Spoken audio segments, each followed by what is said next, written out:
गीता सत्संग में आप सभी का स्वागत, जहां हम भगवत गीता के 8वें अध्याय को राणा सिर से जानने का प्रयास कर रहे हैं। कल हमने श्लोक 9 और 10 के बारे में जाना।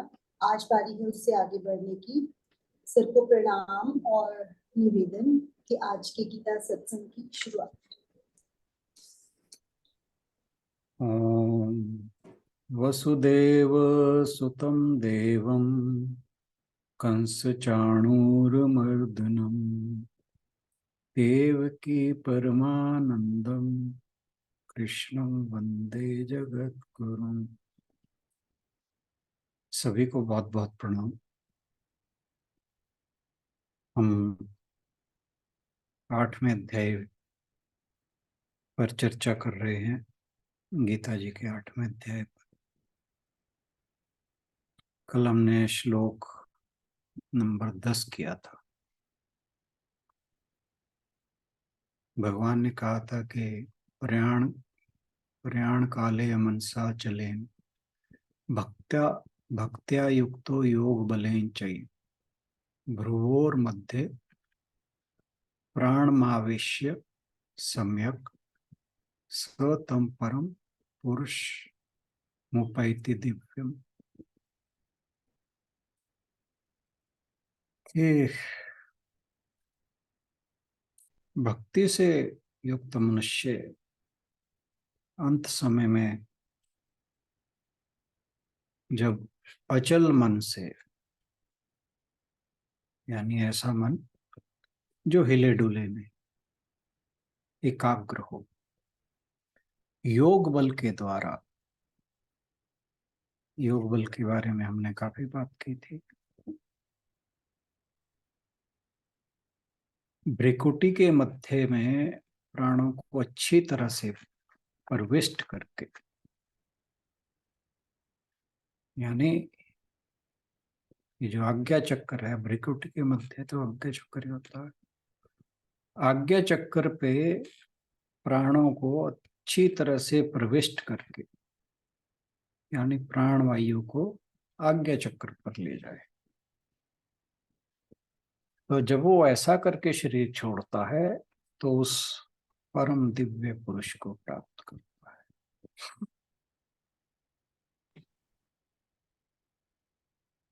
अगर इस श्लोक को जरा ध्यान से देखें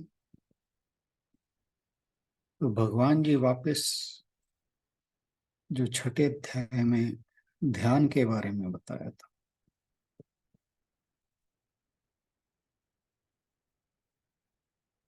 भ्रुवोर मध्य प्राणमाविश्य सम्यक, यानी भौहों के मध्य जहां पर हम ध्यान लगाते हैं, प्राण को अच्छी तरह से प्रविष्ट करके जब ऐसा होता है तो क्या होता है, दिव्य पुरुष को प्राप्त होता है। यानी ये समझिए कि ये समाधि की अवस्था है। तो भगवान जी ने बताया कि ध्यान कैसे लगाना है, और मरते समय जब ऐसा ध्यान लगेगा मनुष्य का, मन को एकाग्र करके, तब उसे परम पुरुष की प्राप्ति होगी।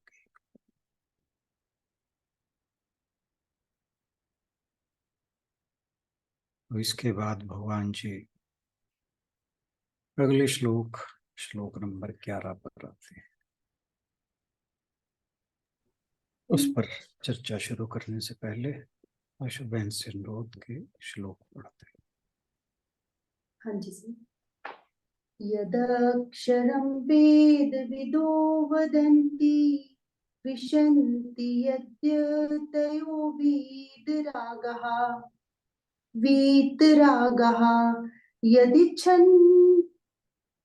यदिच्छन्तो ब्रह्मचर्यं चरन्ति तत्ते पदं संग्रहेण प्रवक्ष्ये। वेद के जानने वाले विद्वान जिस सच्चिदानंद घन स्वरूप परम पद की को अविनाशी कहते हैं, आसक्ति रहित यत्नशील सन्यासी महात्मा जन जिसमें प्रवेश करते हैं और जिस परम पद को चाहने वाले ब्रह्मचारी लोग ब्रह्मचर्य का आचरण करते हैं, उस परम पद को मैं तेरे लिए संक्षेप से कहूंगा।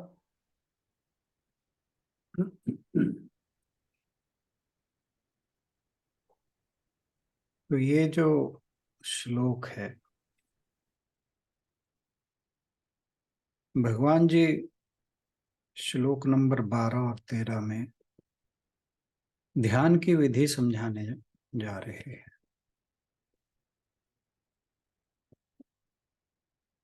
तो उस विधि को समझाने से पहले भगवान जी इस श्लोक में ये बताते हैं कि जो व्यक्ति ध्यान करने वाला है उसकी क्या क्या योग्यताएं होनी चाहिए। तो यहाँ उन्हीं बातों का जिक्र किया गया है। तो भगवान जी कहते हैं, यद अक्षरम वेद विदो वदन्ते, एक अक्षर जिसे वेदों के ज्ञाता घोषित करते हैं, वह क्या है? वह ओम या प्रणव है। और वेदों के ज्ञाता जिसकी बात करते हैं, तो ये ऐसा नहीं समझना चाहिए कि ये हिंदुओं के धर्म ग्रंथ वेद की बात कर रहे हैं।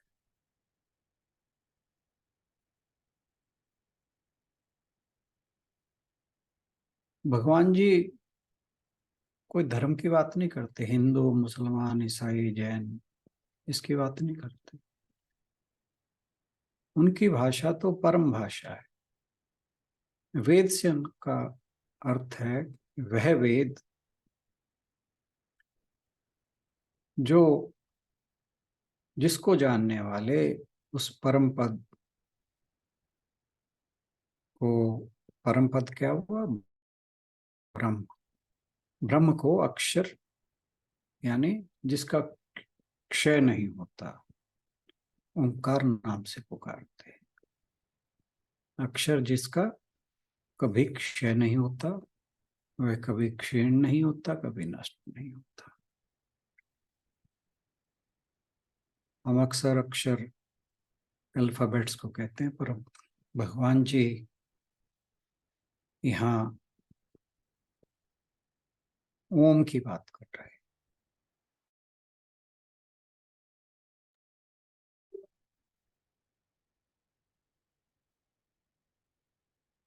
अक्षर जो हम अल्फाबेट्स की बात करते हैं वे ऐसे हैं कि अगर अगर हम चुप हो जाएं तो फिर उस अक्षर की कोई बात नहीं रह जाती।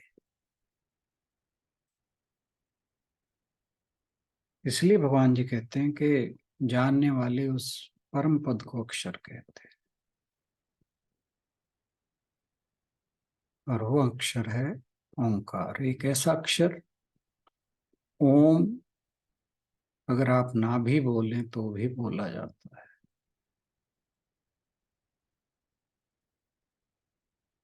जब आप अक्षर बोलते हैं तो वो तो बोल ही जाते हैं, लेकिन एक अक्षर ऐसा भी है जो आप जब तक बोलते रहें तब तक ना बोला जाता और ना ही सुना जाता।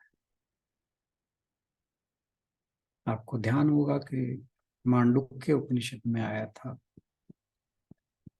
कि ओम जो है वो हमारी 3 अवस्थाओं का प्रतीक है, जागृत, स्वप्न और सुषुप्ति। ओ जागृत के लिए, ओ स्वप्न के लिए, म सुषुप्ति के लिए।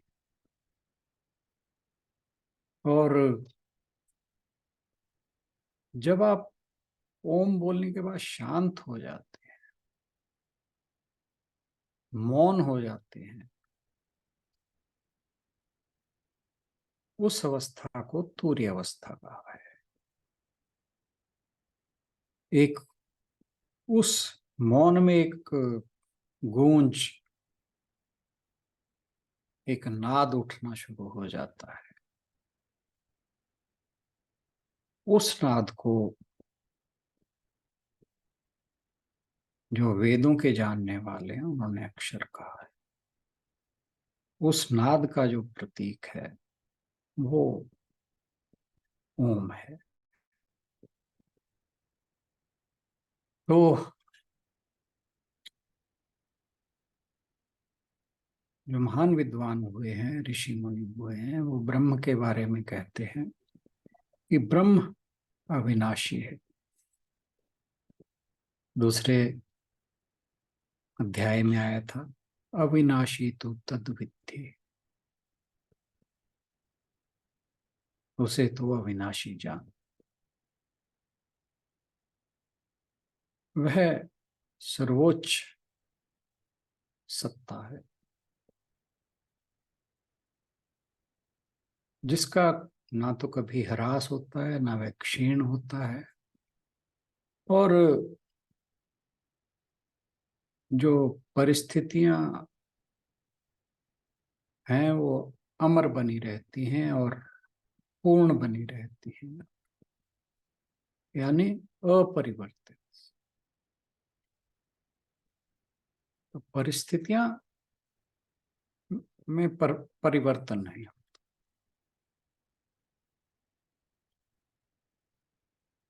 इस बात से कोई फर्क नहीं पड़ता कि उस ब्रह्म में से कितनी आत्माएं निकलती हैं। जितनी मर्जी उसमें से आत्माएं निकलें, वह परिपूर्ण है। यानी ब्रह्म ना स्थूल है, ना सूक्ष्म, ना दीर्घ है, ना कभी नष्ट होने वाला है। इसीलिए भगवान ने कहा था अविनाशी तो तद्विद्धि, कि ब्रह्म जो है वह अविनाशी है। कुछ लोगों के दिमाग में एक बात आती है कि जैसे इस धरती पर करीब 7 अरब लोग हैं, तो इसका मतलब है कि जो 7 अरब लोग उस ब्रह्म में या ईश्वर में से निकले हैं, तो जो ईश्वर है वो कुछ कम हो गया है। और दूसरे सोचते हैं कि जो जन्म और मृत्यु है, कि कुछ लोग पैदा हो रहे हैं, कुछ मृत्यु को प्राप्त हो रहे हैं, वो उसमें एक बैलेंस बनाने के लिए, ये भी एक गलत धारणा है,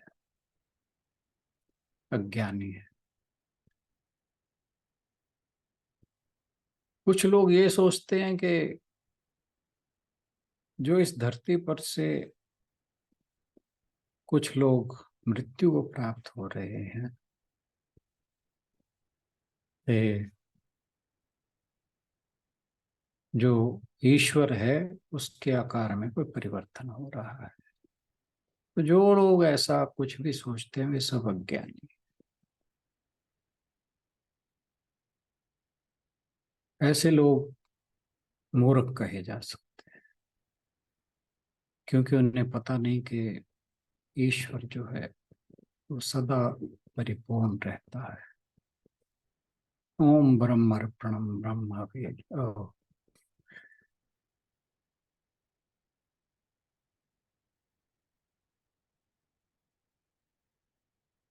क्या है श्लोक? ओम पूर्णमद, ओम पूर्णमदः पूर्णमिदं पूर्णात् पूर्णमुदच्यते पूर्णस्य पूर्णमादाय पूर्णमेवावशिष्यते। उसमें से जितना मर्जी निकाल लो, जितना मर्जी उसमें डाल लो, ना निकलने पर वह कम होता है, ना ही डालने पर वह बढ़ता है, सदैव पूर्ण रहता है। फिर आया विशंति यत यत्यो वीतरागः, कि यह उन लोगों द्वारा प्राप्त किया जा सकता है जो राग या आसक्ति पर विजय प्राप्त कर लेते हैं। वीतराग का मतलब जिन्होंने राग को जीत लिया है। हृदय से राग नष्ट हो जाने वाले जिस ब्रह्म में इस प्रकार प्रवेश करते हैं जैसे समुद्र में नदी प्रवेश करती है। यानी जब मनुष्य के भीतर से राग खत्म हो जाता है तो वो ब्रह्म में ऐसे ही प्रवेश कर जाता है जैसे नदी जो है वो समुद्र में प्रवेश करती है। फिर आया यद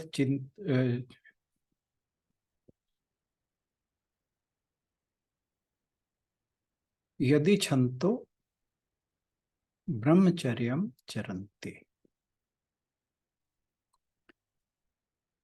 कि जिसे साकार करने के लिए लोग गुरुकुल आदि में अपने गुरुओं के अधीन रहकर ब्रह्मचारी बनकर रहते हैं। उनका लक्ष्य है कि मैं ब्रह्मचारी हूं। क्यों? क्योंकि मैं उस सर्वोच्च पद को प्राप्त करना चाहता हूं, इसलिए लोग ब्रह्मचर्य का पालन गुरुकुल में करते हैं। ब्रह्मचर्य का तब तक कोई अर्थ नहीं जब तक वह उस परम ब्रह्म को अनुभव करने का साधन न हो। ब्रह्मचारी जिस ब्रह्म को प्राप्त करने की इच्छा रखते हैं उस पद को भगवान संक्षेप में कहने की प्रतिज्ञा करते हैं। इसलिए उन्होंने कहा तते पदम संग्रहण प्रवक्ष्ये। इसके बारे में भी बात करते हैं। जिसके द्वारा अक्षर प्राप्त होता है यानी ब्रह्म प्राप्त होता है।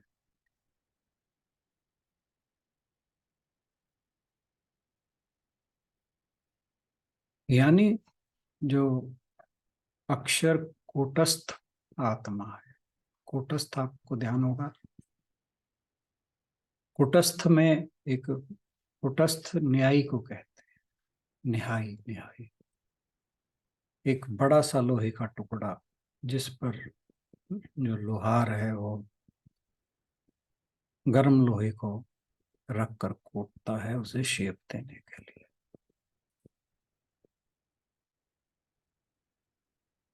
तो उस अक्षर कूटस्थ आत्मा को पाया जाएगा। यानी वह ब्रह्म जिसे पाकर जीव उसी प्रकार नहीं लौटता जैसे नदियों का स्रोत समुद्र में प्रवेश करके नहीं लौटता। नदियां जब एक बार समुद्र में प्रवेश कर जाती हैं फिर वो अपने स्रोत की तरफ वापस नहीं जाते। ऐसा ही जीव के लिए कि जब वो उस ब्रह्म को प्राप्त कर लेता है फिर वापस वहां से उसकी वापसी नहीं होती। इस श्लोक में तप का तात्पर्य ब्रह्मचर्य मार्ग से है। वैराग्य का अर्थ है कि उनका शारीरिक भावनाओं पे पूरा नियंत्रण है। काम वासना आदि जो भावनाएं हैं उन पर नियंत्रण है। जो लोग आध्यात्मिक पथ पर चलते हैं उन्हें अपने मन और इंद्रियों पर नियंत्रण रखना होता है, और जो वासनापूर्ण भोग हैं उनके पीछे नहीं जाना होता। इस तरह व्यक्ति इंद्रियों को शुद्ध करता है और उन इंद्रियों को शुद्ध करने से जो रचनात्मक शक्ति उसे प्राप्त होती है उसको अपने अंदर ही रखता है। अगर वह शक्ति, जैसे हमने जब हम कुंडलनी के बारे में बात करते थे तो हम ये बात करते थे कि ये जो शक्ति है, ऊर्जा है, इसे नीचे नहीं जाना चाहिए।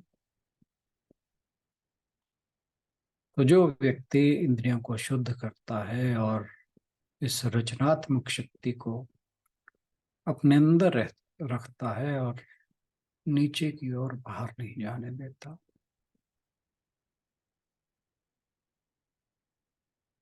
अगर वो बाहर की ओर शक्ति निकल जाती है तो वो संसार से जुड़ जाती है। अगर ये जो रचनात्मक ऊर्जा है नियंत्रण में होती है तो ये ऊपर की ओर बहती है। तो अगर ये नियंत्रण से बाहर हो तो मनुष्य को संसार के भोगों की तरफ ले जाती है। लेकिन अगर नियंत्रण में हो तो ये ऊर्ध्व दिशा में जाती है, ऊपर की ओर जाती है। और फिर ये जो आध्यात्मिक अनुभव है उसमें हेल्प करती है।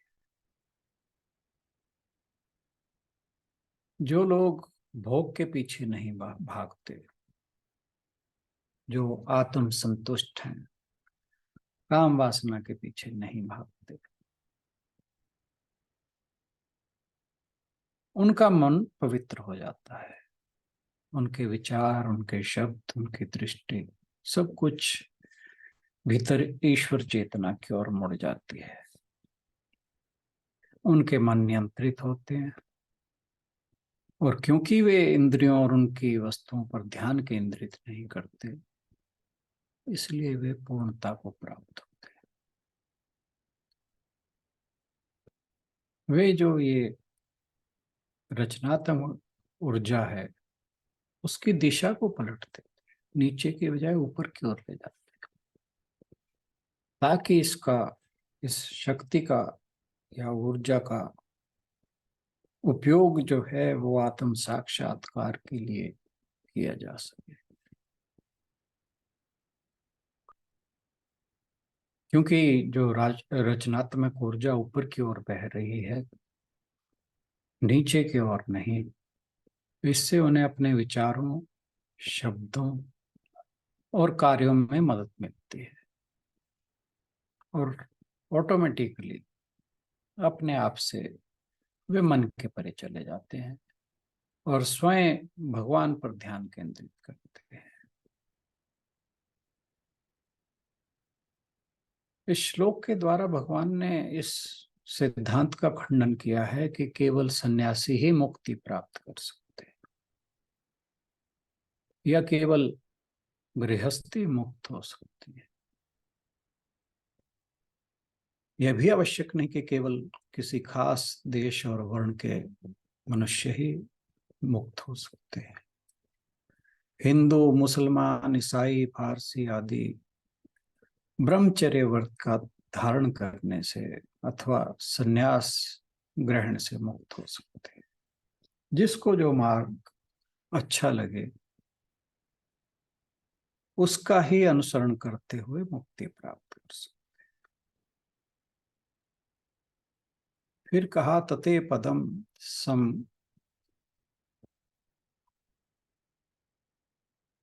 तते पदम संग्रहण प्रवक्ष्ये।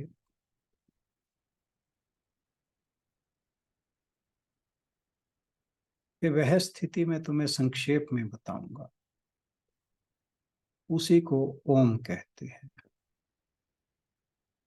कठोपनिषद में एक ऐसा ही श्लोक आता है जिसमें ओम इति एतत् जोड़ा गया है, बाकी सारा कुछ यही है, और इसमें ओम इति एतत् जोड़ा गया है कि यही ओम है। ओम क्या है? ईश्वर का सर्वोच्च प्रतीक है, उस शाश्वत तत्व का सर्वोत्तम प्रतीक है, जो निर्गुण और सगुण, चाहे वो व्यक्तिगत हो चाहे ना हो, दोनों है। यह एक प्रतीक है, ठीक एक छवि की तरह या प्रतिमा की तरह। आप एक छवि में ईश्वर की जो ईश्वर को व्यक्तिगत रूप से पूजते हैं, कि जिसको आपने अपना इष्ट मान लिया, तो उस छवि को ही पूजते हैं। और ये जो है उस ईश्वर को दर्शाने के लिए सबसे अच्छी छवि है, यानी ओम। तो शंकराचार्य जी इससे कहते हैं ओम शब्द वाच्यम, ओम शब्द प्रतीक च। ओम शब्द वाच्य है, अर्थ व्यक्त करने वाला शब्द मात्र, मतलब कुछ और है। यह शब्द ही है, और यह प्रतीक है उस परम वास्तविकता का। भारत में हमारी सभी परंपराओं में इस ओम को अपनाया गया है। भारत में प्रत्येक धर्म में ईश्वर का सर्वोच्च नाम ओम है। गुरु नानक जी के गुरु ग्रंथ साहब की शुरुआत इसी ओमकार से होती है। वह परम पुरुष जो ओमकार है, वे सभी जिन्होंने भारतीय साहित्य का अध्ययन किया है, वे ईश्वर के सर्वोच्च नाम और प्रतीक के रूप में ओम शब्द के लिए बहुत ज्यादा समर्पित हैं। तो इसलिए हम उसे महसूस करने का प्रयास करते हैं जो वाणी के परे है, विचार से परे है, नाम और रूप से परे है। और जो सबसे छोटा नाम हम उसको देते हैं वो है ओम। इसे प्रणव भी कहा जाता है। पूरा ब्रह्मांड इसी ओम से उत्पन्न हुआ है। इसे शब्द ब्रह्म भी कहा गया है, यानी ध्वनि के रूप में ब्रह्म, ब्रह्म का ध्वनि के रूप में प्रतीक। इतनी ही सुंदर अभिव्यक्ति है शब्द ब्रह्म और परम ब्रह्म। शब्द ब्रह्म परम ब्रह्म को व्यक्त करता है। इस शब्द ब्रह्म के माध्यम से ही परम ब्रह्म का एहसास होता है, अनुभव होता है। इस अध्याय की समाप्ति तक योग धारणा सहित ओमकार की उपासना और उसका फल, अपने स्वरूप का ज्ञान, उससे फिर वापस जन्म ना होना और उसका मार्ग, इन सब अर्थों को कहा गया है।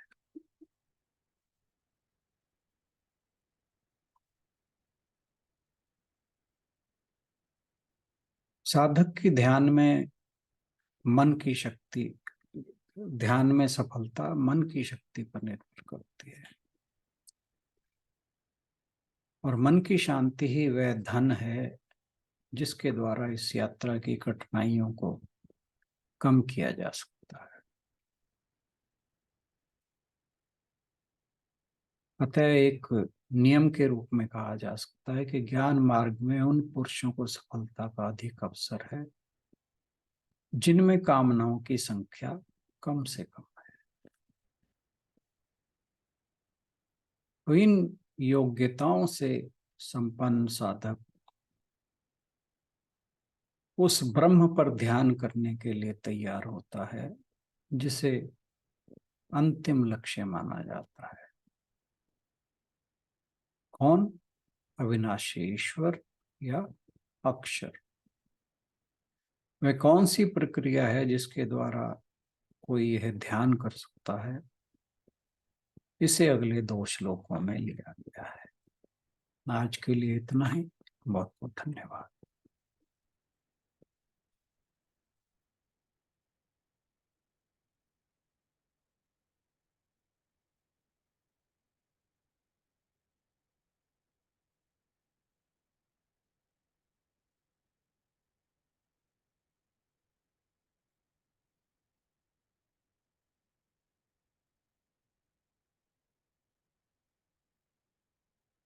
अगर किसी को इस श्लोक के विषय में कुछ कहना हो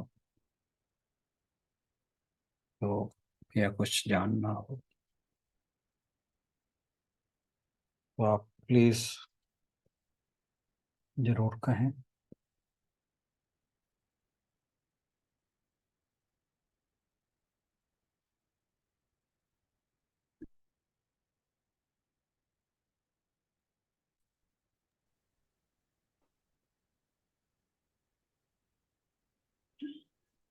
हाँ जी सर, चले समापन की ओर। क्या कर लिया समापन? है? कर तो नहीं दिया आपने समापन बीच में? नहीं नहीं नहीं। अच्छा। ओम पूर्णमदः पूर्णमिदं पूर्णात् पूर्णमुदच्यते पूर्णस्य पूर्णमादाय पूर्णमेवावशिष्यते। ओम शांति शांति शांति। हरिओम। सभी को बहुत बहुत प्रणाम और आज के सत्संग में आने के लिए थैंक यू एवरीवन। सभी की ओर से राणा सर का भी बहुत बहुत धन्यवाद। कल मिलते हैं अगले श्लोक के साथ। Thank you everyone.